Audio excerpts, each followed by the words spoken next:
Everyone, welcome to my class. हम supervise study method पढ़ रहे थे। आज हम उसी टॉपिक को आगे कंटिन्यू करने वाले हैं। जैसे कि हम सभी जानते हैं कि पर्यवेक्षित अध्ययन विधि या सुपरवाइज स्टडी मेथड को एक और नाम दिया जाता है निर्देशित स्वाध्याय प्रणाली। निर्देशन करने का काम कौन करेगा?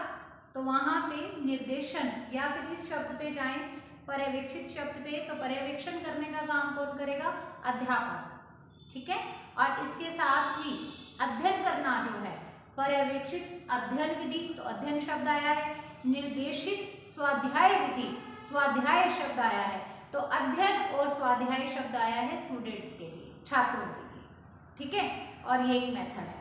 तो आप ये देखिए, इसमें इसके नाम से ही हमें पता चल जाता है कि अध्यापक क्या करेगा? पर्यवेक्षण का कार्य, निर्देशन का कार्य, और बच्चे करेंगे अपने आप से अध्ययन। ये कॉन्सेप्ट में बातें क्लियर हो चुकी थी। फिर भी मैं उन विद्यार्थियों को ये कहना चाहूँगी जिन्होंने लास्ट टाइम वाली वीडियो नहीं देखी है, जिसमें मैंने इसका आपको कॉन्सेप्ट कराया है, डेफिनेशंस कराई हैं, इसके अलावा वहाँ पर मैंने इसकी विशेषताएं भी कराई हैं इस मेथड की। तो आप वो वाली वीडियो देख लो, आपको ये विधि अच्छे से समझ में आ जाएगी, क्योंकि ये एक इम्पॉर्टेंट मेथड है। हम सभी जानते हैं, आप नीट की परीक्षा दे रहे हैं, तो उसके अंतर्गत जब आपने एसएसटी की शिक्षण विधियां पढ़नी है तो वहाँ पे ये इम्पॉर्टेंट है। अगर हिंदी की शिक्षण विधियों की बात करूँ तो वहाँ ये है। इवन यहाँ तक कि अगर आप साइंस के स्टूडेंट हैं तब भी आपको साइंस की शिक्षण विधियों में भी ये विधि मिल जाएगी। ठीक है। अगर आप बीएड सेकेंड ईयर के या फर्स्ट ईयर के स्टूडेंट हैं तो वहाँ पे भी जो टीचिंग सब्जेक्ट होते हैं उसके अंतर्गत आपको पता है हिंदी शिक्षण में, सिविक शिक्षण में, सामाजिक विज्ञान शिक्षण में और हिस्ट्री शिक्षण में, साइंस में, मैथ्स में, वहाँ पे ये मेथड जरूर मिलेगा आपको। ठीक है। तो एक इम्पॉर्टेंट मेथड है जिसका कॉन्सेप्ट मैं बता चुकी हूँ। आज मैं बात करने वाली हूँ आपसे इसके सोपान, चरण, घटक या स्टेप्स के बारे में। तो चलिए इसे स्टार्ट करते हैं। तो देखिए, जो सबसे पहला स्टेप रहता है इस मेथड को जब हम यूज करते हैं तो उससे संबंधित, तो सबसे पहले अध्ययन कार्य का आवंटन करना है। तो बच्चों, आवंटन क्या चीज होती है? आवंटन होता है किसी चीज को बांटना। ठीक है। आवंटन होता है किसी चीज को बांटना। तो यहाँ पे क्या बांटा जाएगा? तो यहाँ पे हमने अध्ययन कार्य का आवंटन करना है। फिर से एक लाइन में इस मेथड को कैसे यूज करते हैं यही बता देती हूँ मैं आपको, कि इस मेथड को हम प्रयोग में लेते हैं कि मैं एक टीचर हूँ, तो मैंने स्टूडेंट को अपने आप से अध्ययन करने के लिए प्रेरित करना है, अध्ययन करवाना है उनको। मैं सिर्फ टॉपिक बताऊंगी और उस टॉपिक से संबंधित कहाँ पे मटेरियल उनको उपलब्ध होगा मैं ये बता दूंगी। बच्चे उन पुस्तकों से खुद से अध्ययन करेंगे और क्लास में फिर हम चर्चा करेंगे उस टॉपिक पे। तो इससे क्या फायदा होता है कि इससे बच्चे स्वाध्याय अपने आप से टॉपिक पे अध्ययन करते हैं और दूसरे से ज्यादा अच्छे फैक्ट्स लेके आने की कोशिश करते हैं। ठीक है। तो उनमें स्वाध्याय का जो गुण है वो आ जाता है। इस विधि का ये सबसे बड़ा गुण है।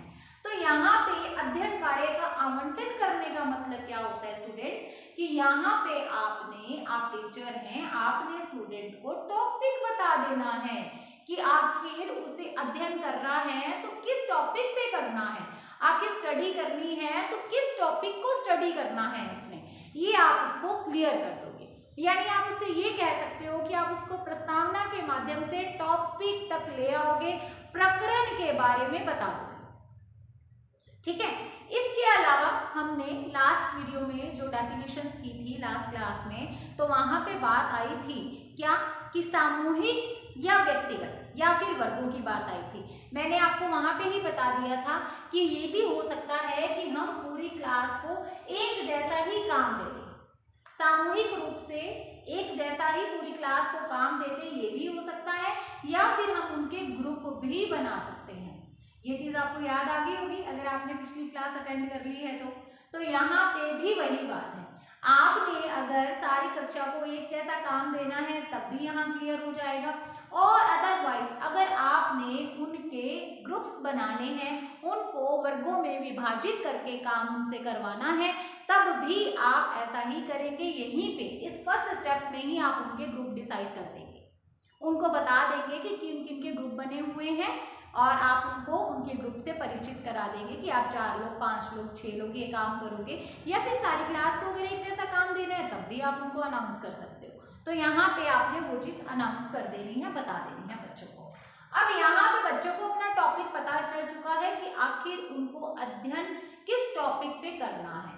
अब यहाँ पे अध्ययन हेतु निर्देश, निर्देश का मतलब यहाँ पे निर्देश देने का काम किसके द्वारा किया जाएगा तो मुझे बताने की जरूरत नहीं है, क्योंकि मैं आपको बता चुकी हूँ कि पर्यवेक्षण का काम, निर्देशन का काम, ये सारा काम शिक्षक का है। ना भी बताऊँ तो आपको पता ही है कि कक्षा शिक्षण के दौरान, क्लास टीचिंग के दौरान कौन गाइड करता है, शिक्षक ही तो गाइड करता है स्टूडेंट को। तो यहाँ पे आप टीचर हैं तो आप अपने स्टूडेंट को निर्देश देंगे। निर्देश देने से मतलब ये है कि आप बच्चों को ये बताएंगे कि अध्ययन करना है तो किन पुस्तकों से करना है, उस टॉपिक से रेलेवेंट मैटर उनको कहाँ उपलब्ध हो सकता है, इसके बारे में आप उन्हें इस सेकंड बिंदु के अंतर्गत, सेकंड पॉइंट के अंतर्गत बताएंगे। ठीक है, कि जो आपने उनको टॉपिक दिया है उससे संबंधित जो मैटर है वो उनको कहाँ पे मिलेगा, कैसे अध्ययन करना है, कितना पढ़ना है, कहाँ से पढ़ना है, ये सारा कुछ आप उनको बताओगे यहाँ पे सेकंड स्टेप के अंतर्गत। ठीक है, तो तैयार कर दिया है आपने उनको। यहाँ पे यहाँ टॉपिक बताया और यहाँ पे टॉपिक से संबंधित चीजों को कहाँ से पढ़ना है, कहाँ से ढूंढना है, कहाँ से उनसे संबंधित जानकारी प्राप्त होगी, वो सारी की सारी चीजें यहाँ पे आ जाएंगी, यहाँ पे बच्चों को बताई जाएंगी शिक्षक के द्वारा। ठीक है, अब क्या कर दिया, निर्देश दे दिए, इंस्ट्रक्शंस दे दी, सारा कुछ कर दिया। तो जब इंस्ट्रक्शन दे दिए तो नेक्स्ट स्टेप के अंदर काम स्टार्ट हो जाएगा। तो यहाँ पे क्या होगा, यहाँ पे विद्यार्थी स्वाध्याय करना स्टार्ट कर देंगे। देखिए, विद्यार्थियों द्वारा स्वाध्याय एवं शिक्षक द्वारा मार्गदर्शन, तो यहाँ पे वो काम हो रहा है जिसकी प्लानिंग की गई है, जिसके लिए हमने बच्चों को ग्रुप्स में डिवाइड किया है, जिसके लिए हमने बच्चों को इंस्ट्रक्शंस दे दी हैं। अब वो काम हो गया है स्टार्ट। यहाँ पे बच्चे जो भी टॉपिक आपने बच्चों को बताया था उससे रेलेवेंट जो भी पुस्तकें बताई थी, जो भी साधन बताए थे, उनको लेकर के अब अध्ययन कर रहे हैं, स्वाध्याय कर रहे हैं। और शिक्षक क्या कर रहा है इस टाइम पे, शिक्षक उनको गाइड कर रहा है, उनका मार्गदर्शन कर रहा है। मतलब शिक्षक वहाँ पे उपलब्ध है, बच्चों के लिए अवेलेबल है और वो वहाँ पे उनकी हेल्प कर रहा है। बच्चों को जो भी कठिनाइयाँ आएंगी, बच्चों को जो भी कुछ समझ में नहीं आएगा, बच्चों को जो भी हेल्प चाहिए होगी वो शिक्षक के द्वारा की जाएगी। ठीक है, तो यहाँ पे विद्यार्थी अपना काम कर रहे हैं, शिक्षक अपना काम कर रहा है। अब स्वाध्याय हो चुका हो जब, तो नेक्स्ट स्टेप पे बढ़ेंगे। स्वाध्याय हो गया है, बच्चों ने टॉपिक से रेलेवेंट सारा की सारी जो भी स्टडी करनी थी वो सारी की सारी स्टडी कर ली है। अब नेक्स्ट बिंदु है आवर्ती प्रश्न एवं शामपट सार। तो यहाँ पे मैं आपको चीजें बता दूं, आपने पाठ योजना पढ़ी थी स्टूडेंट्स, पाठ योजना, लेसन प्लान याद आ गया होगा आपको। तो यहाँ पे जो लेसन प्लान होता है उसके भी लास्ट में हम ये आवर्ती प्रश्न पूछते हैं बच्चे से। आवर्ती प्रश्नों को हम कहते हैं पुनरावृत्ति प्रश्न। याद आ गया होगा आपको, रिकैप्चुलेशन करना, पुनरावृत्ति क्वेश्चंस करते हैं हम बच्चे से। इसका मतलब हम क्या करवाते हैं, हम बच्चे को अभ्यास कराते हैं ना वहाँ पे लेसन प्लान में। अच्छा, फिर हम वहाँ पे शामपट सार भी करते हैं, black board summary. Black board summary में हम क्या करते हैं, जो भी हमने पूरे के पूरे टॉपिक को 2, 3, 4 खंडों में विभाजित करके फिर पढ़ाया है बच्चे को, क्योंकि हमें पता है हम टीचिंग पॉइंट्स बनाते हैं, लेसन प्लान बनाते हैं, तो और वहाँ पे जो हम 3-4 टुकड़ों में उसको बांटते हैं, तो लास्ट में हम ब्लैक बोर्ड समरी में क्या करते हैं, शामपट सार में उसको इकट्ठा कर देते हैं। ठीक है, तो यही चीज यहाँ पे भी की जाएगी।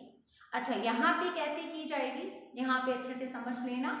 आपने बच्चों को काम सौंप दिया, बच्चों को इंस्ट्रक्शंस दे दी है, बच्चे काम कर चुके हैं, शिक्षक के द्वारा उनको गाइड किया गया है, जो भी कठिनाइयाँ आई उनका समाधान किया गया है। और यहाँ पे शिक्षक क्या करेगा, शिक्षक ने सारी प्रक्रिया को होते हुए देखा है, शिक्षक ने सारी प्रक्रिया को होते हुए देखा है। तो यहाँ पे शिक्षक जो टॉपिक यहाँ पे दिया था उसके बारे में खुद नॉलेज रखता है ना, उसको सारा कुछ पता है, उस टॉपिक से रेलेवेंट उसको सारी जानकारी है, वो खुद दक्ष है उस टॉपिक में, उसको वो टॉपिक अच्छे से आता है और अब उसने अपने बच्चों को उसमें दक्ष बना दिया है स्वाध्याय के द्वारा।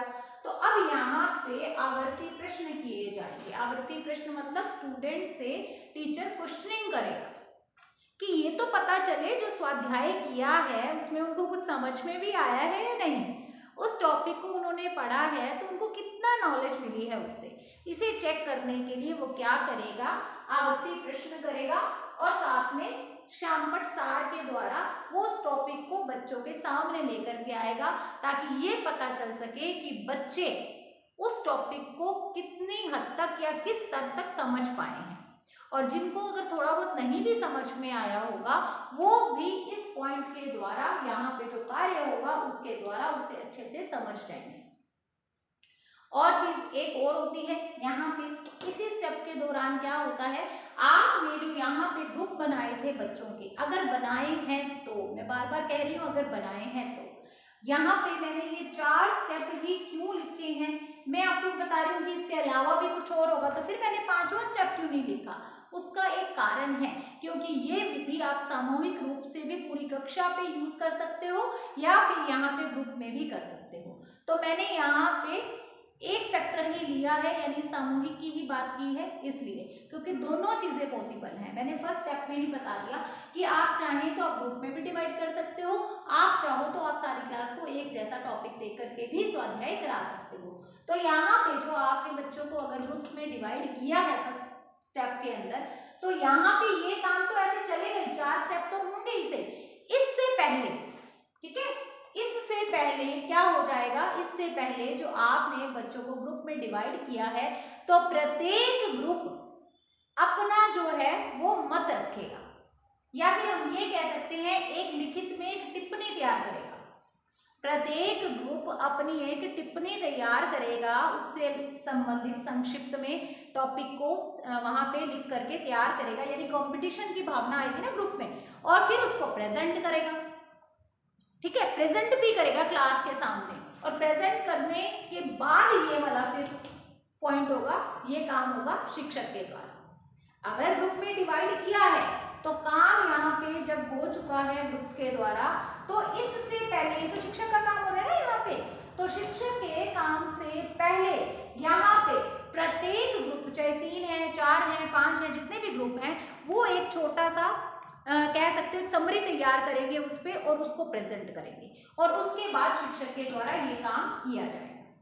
ठीक है, तो ये 4 स्टेप सामूहिक रूप से चलेंगे, और अगर ग्रुप में डिवाइड किया हुआ है तो आप उसको 5वां स्टेप भी कह सकते हो, या फिर आप यहाँ पे भी कह सकते हो उसके, इसके अंतर्गत, एग्जाम में इसके अंतर्गत भी लिख सकते हो कि अगर ग्रुप में डिवाइड किया गया है तो क्या होगा कि वो समरी बना करके संक्षिप्त में उस टॉपिक को लिख करके फिर उसको प्रस्तुत करेंगे, फिर उस पर सामूहिक चर्चा होगी और उसके बाद ये काम होगा। तब आप एग्जाम में ऐसे भी लिख सकते हो। ठीक है, तो ये इस तरह से ये है इसके सोपान, चरण, घटक, या इसके स्टेप कह लो, कुछ भी कह लो, यही आपने परीक्षा में पूछे जाए तो यही सब कुछ लिखना। अब ये तो हमने स्टेप पढ़ लिए हैं। अब इसके बाद हम बात करने वाले हैं पर्यवेक्षित अध्ययन विधि के गुण क्या क्या हैं या लाभ क्या हैं उससे। तो चलिए उसे पढ़ते हैं। स्टूडेंट्स, अब आपके सामने है इसके गुण, लाभ या महत्व की बात करें तो ये बिंदु आपने रखने हैं या लिखने हैं। देखिए, व्यक्तिगत गुणों के आधार पर अध्यापन, तो इसमें शिक्षक क्या कर रहा है, जो शिक्षण करा रहा है उसमें व्यक्तिगत गुणों को ध्यान में रख रहा है। कैसे ध्यान में रख रखा है, तो इसको आप ऐसे समझ लीजिए कि अध्यापक ने क्या काम किया है, केवल टॉपिक दे दिया है, बच्चे ने अध्ययन अपने आप से करना है। ठीक है, अपने आप से अध्ययन करना है तो बताओ क्या उसके व्यक्तिगत गुण इसमें उसकी हेल्प नहीं करेंगे। जो बच्चा जिस भी बुद्धि पर स्टैंड करेगा, या हम ये कह सकते हैं जो भी उसकी पर्सनैलिटी के गुणों में है उस आधार पर ही अध्ययन करेगा। अब कोई बच्चा प्रतिभाशाली है तो कक्षा शिक्षण के दौरान क्या होता है कि एक शिक्षक अपने टीचिंग के लेवल को या अपने शिक्षण के स्तर को क्या करता है, एक सामान्य बालक के अनुसार चलाता है। चाहे अगर प्रतिभाशाली बालक है वो तो उसमें इंक्लूड ही है, अगर वो अपने टीचिंग लेवल को रख रहा है एक एवरेज स्टूडेंट के अकॉर्डिंग, तो इसका मतलब प्रतिभाशाली उसमें इंक्लूड है। और अगर कोई मंदबुद्धि बच्चा है तो उसको वो मोटिवेट करके उस स्केल पे ले आएगा, एवरेज स्टूडेंट के स्केल पे। तो यहाँ पे वो अपने शिक्षण को लेकर के चलता किसके स्केल पर है, एवरेज स्टूडेंट के स्केल पर।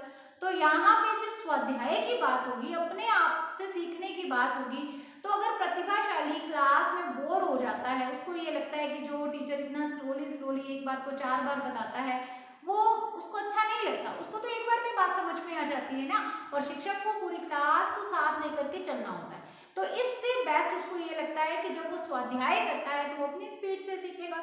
तो यहाँ पे शिक्षक के द्वारा जो अध्यापन कार्य कराया जाता है उसमें व्यक्तिगत गुण अपने आप ही आ जाते हैं, ठीक है। या फिर यहाँ पे आप अध्यापन की जगह अध्ययन भी लिख सकते हो, ठीक है। व्यक्तिगत गुणों के आधार पर अध्ययन ये भी हो सकता है। और शिक्षक क्योंकि गाइडेंस दे रहा है, पर्यवेक्षण का काम कर रहा है, निर्देशन का काम कर रहा है, तो इसका मतलब वो अध्यापन ही तो करा रहा है। पूरा टाइम वो बच्चों के लिए अवेलेबल है क्लास के अंदर। जब भी बच्चों को अध्ययन के दौरान जो भी कठिनाई आएगी उसका समाधान कौन निकालेगा, टीचर ही निकालेगा। तो यहाँ पे अध्यापन भी आ सकता है, ठीक है। चलिए नेक्स्ट बिंदु है छात्र अध्यापक संबंध मधुर। तो बच्चों के अपने टीचर के साथ जो संबंध होंगे, रिलेशन होंगे, वो अच्छे हो जाएंगे। कैसे? क्योंकि बच्चे जो भी कठिनाई आएगी तो सबसे पहले जो वहाँ पे अवेलेबल है उनका टीचर, उसके संपर्क में ही आएंगे। और शिक्षक का काम है गाइडेंस देना, मतलब उनकी प्रॉब्लम को सॉल्व करना। तो इससे उनकी जो अटैचमेंट है अपने टीचर के साथ वो और भी ज़्यादा हो जाएगी। और इस तरह से एक शिक्षक का और एक विद्यार्थी का संबंध बहुत ही बेहतर, बहुत ही मधुर हो जाएगा, ठीक है। अच्छी रिलेशनशिप हो जाएगी, हेल्दी रिलेशनशिप जिसे हम कहते हैं। चलिए छात्र अध्यापक दोनों सक्रिय, तो इस विधि में दोनों ही सक्रिय रहेंगे क्योंकि अध्ययन करने का काम विद्यार्थी के द्वारा किया जा रहा है और पर्यवेक्षण करने का, निर्देशन का, गाइडेंस का काम किया जा रहा है अध्यापक के द्वारा। तो दोनों ही एक्टिव रहेंगे, ये भी इसके गुण, लाभ या महत्व में आने वाला मुख्य बिंदु है। फिर प्रजातांत्रिक गुणों के विकास पर बल। तो ये विधि किस तरह से प्रजातांत्रिक विकास पर बल देती है या प्रजातांत्रिक गुणों का विकास करती है बालक में, तो सुनिए।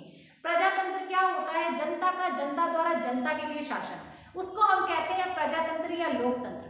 तो यहाँ पे बच्चा क्या कर रहा है? खुद ही अध्ययन कर रहा है, बालक खुद अपना काम खुद कर रहा है, बालक ही सर्वोपरि है, बालक ने ही सारा काम करना है। अगर ग्रुप में उसको डिवाइड किया गया है तो पूरा ग्रुप बन करके हम कहेंगे कि एक साथ मिलकर काम करेगा।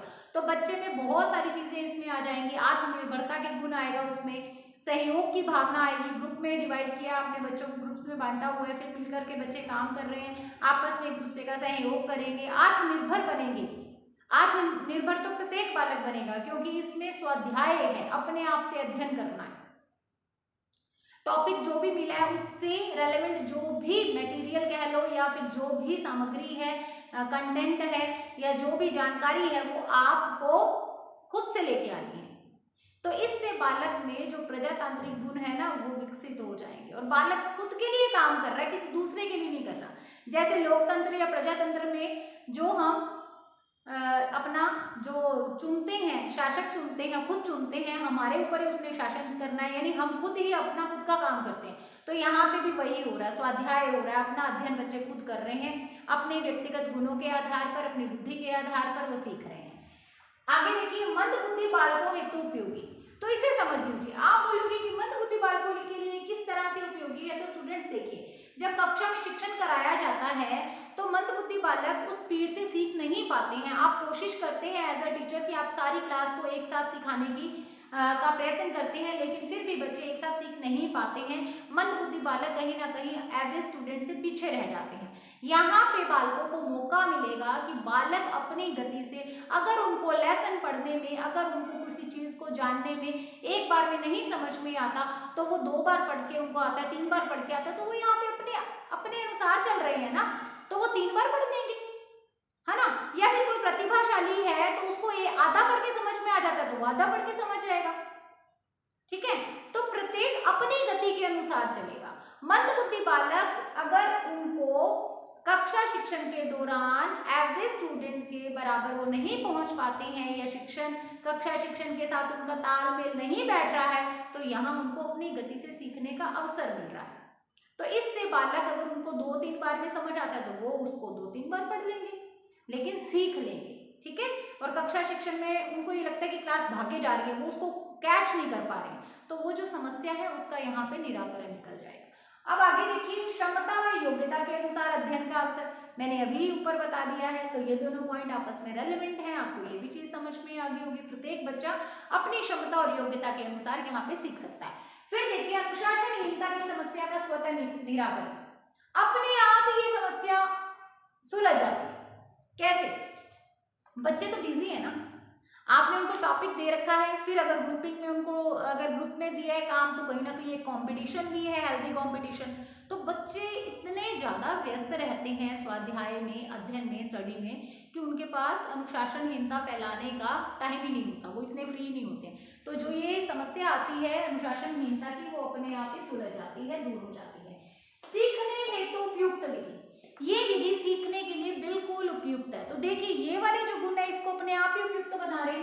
बच्चा व्यक्तिगत गुणों के आधार पर सीख रहा है, बच्चा क्या है, पूरी तरह से सक्रिय है, उसके अलावा प्रजातांत्रिक गुण उसमें विकसित हो रहे हैं। फिर देखिए, मंदबुद्धि बालक भी इस विधि से सीख सकता है, इसके अलावा वो अपनी क्षमता और योग्यता के अनुसार सीख रहा है, तो इसका मतलब ये विधि तो अपने आप ही उपयुक्त हो गई, बच्चों के सीखने के लिए सबसे अच्छी विधि हो गई। उसके बाद देखिए, विश्वकोश, शब्दकोश, नक्शे, एटलस आदि का कौशल विकसित करने में ये विधि बहुत ही सहायक है। विश्वकोश, शब्दकोश यानी डिक्शनरी वगैरह देखनी है आपने, बच्चों को सिखानी है। मान लीजिए लैंग्वेज में आप इस मेथड का यूज कर रहे हैं, तो उससे भी आप बच्चों को जो है डिक्शनरी वगैरह हिंदी की किस तरह से, इंग्लिश की कैसे देखते हैं, उसमें आप उनको एक्सपर्ट करा सकते हो। अगर आप उसको यहाँ पे एसएसटी वाले सब्जेक्ट्स के अंदर आप उसको यहाँ पे ये करा रहे हो, सिविक्स वगैरह है, उसको हिस्ट्री है, ज्योग्राफी है, ऐसे एसएसटी रिलेटेड सब्जेक्ट में इस मेथड को आप अप्लाई कर रहे हो, तब आपको नक्शे हैं, एटलस हैं, उनका कौशल बच्चे में विकसित कर सकते हो। ये विधि बहुत ही हेल्पफुल साबित होती है इन जगहों पर। ठीक है, तो इस तरह से ये इसके गुण, इसके लाभ और इसके महत्व के अंतर्गत आने वाले बिंदु हैं। पर्यवेक्षित अध्ययन विधि, सुपरवाइज्ड स्टडी मेथड। तो उम्मीद करती हूँ कि आपको ये विधि बहुत ही अच्छे से समझ में आई होगी। बार बार कहती रहती हूँ कि इम्पोर्टेंट है, इम्पोर्टेंट है, तो अब तो आपको लगने लगा ही होगा कि ये वास्तव में इम्पोर्टेंट है, और है भी इम्पोर्टेंट। एग्जाम दोगे ना, तो एग्जाम में देखोगे यहाँ से प्रश्न आ जाता है, चाहे आप कहीं भी इसको देखो, यहाँ से प्रश्न जरूर आता है, और डेफिनेशंस दे दी जाती हैं, फिर पूछा जाता है कि ये किसने दी है, ये परिभाषा किसने दी है, ऐसा दे करके डेफिनेशन दे करके ऐसा भी पूछ लिया जाता है। तो लास्ट वीडियो के अंदर आपको परिभाषाएं भी मैंने इसकी करवा दी थी, मेजो, डेस्को, कुछ याद आ गया होगा आपको, तो वहाँ पे वो भी इम्पॉर्टेंट था। कॉन्सेप्ट आपको समझ में आएगा तभी तो आगे की चीज़ें समझ में आएंगी। सोपान आपको मैं बता चुकी हूँ, इसके अभी इससे पहले सोपान, घटक, चरण, स्टेप्स क्या क्या क्या हैं, तो वो मैंने आपको बता दिए हैं कि अगर ग्रुप में है तो क्या है, 4 स्टेप्स में क्या क्या काम होगा, और अगर ग्रुप के अलावा पूरी कक्षा को सामूहिक रूप से एक जैसा काम दिया गया है तब बच्चे किस तरह से काम करेंगे। और अब हमने बात कर ली है गुण, लाभ और महत्व की। तो ये पर्यवेक्षित अध्ययन विधि, सुपरवाइज स्टडी मेथड के हमने मेरिट्स पे बात कर ली है, उसके हमने उससे क्या क्या इसको यूज़ करें तो क्या क्या फ़ायदे हो सकते हैं उस पर बात कर ली है। अगर इम्पोर्टेंस पूछी जाए, नीड पूछी जाए, तो आपने इन्हीं पॉइंट्स को ही सेट करना है। होते वही पॉइंट्स हैं, मैं तो हर बार आपको बताती हूँ, पॉइंट्स वही होते हैं। जैसा प्रश्न आए उस अनुसार आप भाषा का प्रयोग करके उन जो प्रश्न आते हैं ना उसके उत्तर में बस भाषा का हेर फेर होता है, पॉइंट्स को वैसे ही सेट कर दिया करो तो कोई दिक्कत नहीं आने वाली। ठीक है, अब जब गुण पे बात की है, लाभ की बात की है, तो इसका मतलब गुण है तो दोष भी हैं, लाभ हैं तो हानियां भी हैं, मेरिट्स हैं तो डीमेरिट्स भी हैं। ठीक है, महत्व है तो कुछ सीमाएं भी होंगी, लिमिटेशंस भी होंगी, लेकिन हम उन दोष, उन लिमिटेशंस, उन सीमाओं की, उन हानियों की बात अब करेंगे अगली वीडियो में। ठीक है, तो यानी सुपरवाइज्ड स्टडी मैटर से रिलेटेड, पर्यवेक्षित अध्ययन विधि से रिलेटेड फिर हमारी अभी एक और क्लास होने वाली है। नेक्स्ट क्लास में हमारा ये जो टॉपिक है, ये जो मेथड है वो कंप्लीट हो जाएगा। तो आज के लिए तो केवल इस क्लास में, इस वीडियो में इतना ही। अब हम मिलेंगे अगली कक्षा में। Have a nice day, God bless you.